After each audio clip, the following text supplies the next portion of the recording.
I thought I had heard about all the worst serial killers, but this guy was so disgusting that Germany actually banned any book that mentioned him for decades. This is Peter Kürten. He was known as the Vampire of Dusseldorf, and to show you how horrible he was, let me tell you a story. Now, this information comes from a lot of those banned books, which is what we used for research for this episode of the Heart Starts Pounding podcast. But in 1929 in Germany, police noticed that a lot of bodies were showing up on the outskirts of Dusseldorf with very strange things done to them. The bodies had all been stabbed multiple times with a thin pair of scissors, but also their necks were completely mutilated.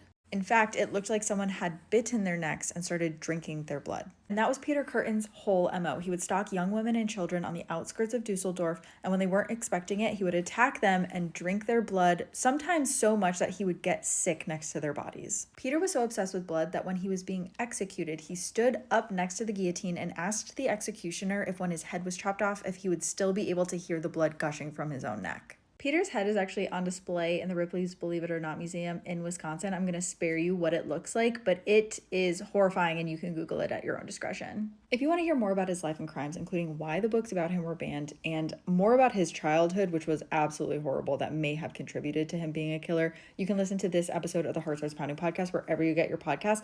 This month, we're focusing all on monsters, both on socials and in the podcast, so follow along.